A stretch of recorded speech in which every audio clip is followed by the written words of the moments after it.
Hello everyone, I am Niharika. Once again, welcome to my channel. Today I am going to explain the question number 6 of exercise 6.2 of Maths and CRT book. So let's get started. Here the questions is in figure 6.33, PQ and RS are two mirrors placed parallel to each other. So यहाँ पे PQ and RS दो mirrors हैं जो कि एक दूसरे के parallel में place किए गए हैं. आप इस diagram को देख सकते हैं. Right. आगे. An incident ray AB strikes the mirror PQ at B. So यहाँ पे एक incident ray जो है AB फेंकी गई है PQ mirror पे, ठीक है. कौन से पॉइंट पे? at B. Same as the reflected ray moves along the path BC and strikes the mirror RS at C and again reflects back along CD. So इसका मतलब है कि जब हमने इंसिडेंट रे को फेंका तो उससे एक रिफ्लेक्टेड रे जो है वापस आ रही है दूसरे मिरर की तरफ, RS मिरर की तरफ एट पॉइंट C. देन उसके बाद क्या है, वहां से वो अगेन रिफ्लेक्ट हुई जिस वजह से एक और रे प्रोड्यूस हुई जो जिसका नाम है CD. सो आप यहाँ देख सकते हो कि जैसे AB थी इंसिडेंट रे, उसको हमने फेंका PQ के ऊपर तो वहां से एक BC जो है रिफ्लेक्टेड रे प्रोड्यूस हुई जो कि RS पे जाके पड़ी. अब RS पे जो ये रिफ्लेक्टेड रे पड़ी यहीं से वो दोबारा रिफ्लेक्ट हो गई एंड CD एक रे और फॉर्म हो गई. सो यहाँ पे रेज की बात की जा रही है, एक है इंसिडेंट तो दूसरी है रिफ्लेक्टेड रे. अब हमने प्रूव क्या करना है कि prove that AB is parallel CD. तो मतलब ये वाली लाइन जो है AB वो है CD के पैरेलल, इसे हमें प्रूव करना है. So let's get started. So इसमें रिफ्लेक्शन की लॉज का यूज किया जाएगा जिसे आप 8th क्लास में पढ़ चुके हैं. सो यहाँ पे AB एक इंसिडेंट रे है जो कि PQ पे फेंकी गई है, वहां से BC एक रिफ्लेक्टेड रे प्रोड्यूस हुई, जो BC है वो RS पे जाके प्रोड्यूस हुई तो इस वजह से एक और रिफ्लेक्टेड CD रे प्रोड्यूस हुई है. सो आप यहाँ पे डायग्राम से ही पता कर सकते हैं. इसमें जो है ये PQ लाइन सेगमेंट और जो RS सेगमेंट है ये दोनों मिरर्स हैं, राइट. सो इसके लिए हमें करना क्या होगा, हमें जो है परपेंडिकुलर्स ड्रॉ कर लेने हैं. एक तो PQ के ऊपर B पॉइंट से, सेम एज RS पे के ऊपर C पॉइंट से, मतलब आपने परपेंडिकुलर्स को ड्रॉ करना है. सो मैं आपको ड्रॉ करके दिखा देती हूं. ये हमें एज्यूम करने हैं, ठीक है, मतलब ड्रॉ करने हैं खुद से और आपको यहाँ पे कंस्ट्रक्शन लिखनी भी पड़ेगी. सो मैं आपको लिख कर दिखा देती हूँ. सो यहाँ पे हम परपेंडिकुलर्स ड्रॉ कर लेंगे. ये मैंने BM नाम का परपेंडिकुलर ड्रॉ कर लिया है. ये आपने एज्यूम करना है खुद से, आपको क्वेश्चन में ये गिवन नहीं है. सेम एज यही पे मैंने CN भी ड्रॉ कर लिया है C के ऊपर, तो ये बन जाएगा BM और ये बन जाएगा CN.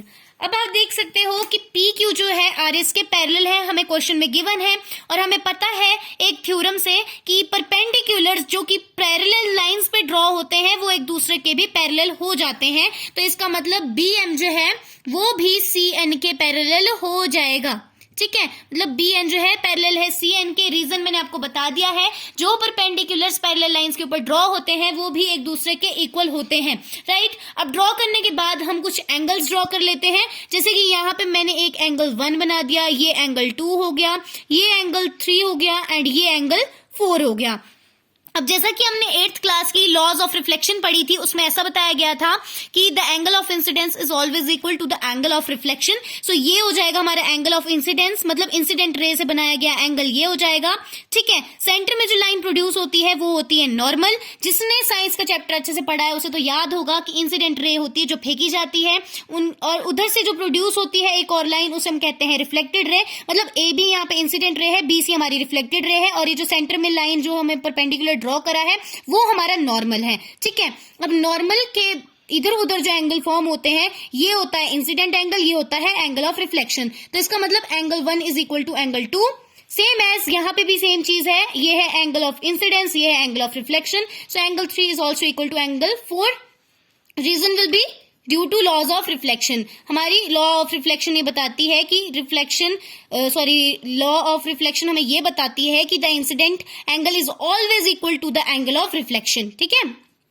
सो यहाँ पे ये लिख लिया. सेम एज आप यहाँ देख सकते हो कि ये एंगल 2 जो है एंगल 3 के भी इक्वल है.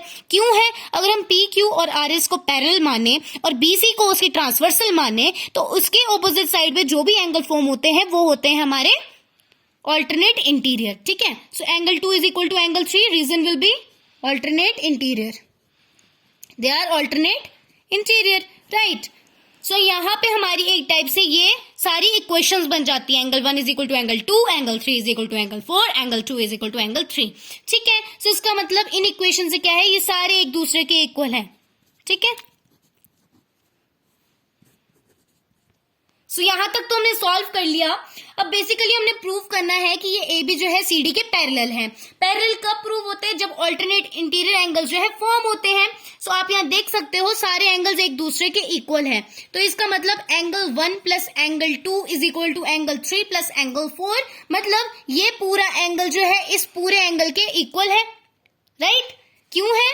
क्योंकि हमने अभी प्रूव करा कि angle 1 plus angle 2 is equal to angle 3 plus angle 4 एक दूसरे के इक्वल हो जाएंगे, क्योंकि अभी हमने सारे एंगल्स को एक दूसरे के इक्वल प्रूव कर दिया है। सो 1 प्लस 2 को हम लिख सकते हैं as angle A B C, वैसे ही हम एंगल 3 प्लस 4 को लिख सकते हैं एंगल बी सी डी। ये दोनों एंगल्स इक्वल हो गए।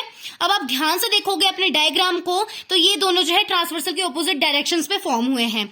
जो भी एंगल्स आपकी ट्रांसवर्सल के ऑपोजिट साइड्स पे बनाए जाते हैं वो अल्टरनेट इंटीरियर होते हैं। तो रीजन बन जाएगा since the angles are alternate interior hence the lines are parallel to each other and A B और सी डी जो एक दूसरे के पैरेलल हो जाएंगी, prove, right? So this was the solution for the last question. उम्मीद है आपको समझ आ गया होगा। For more videos please subscribe my channel. Till then bye bye.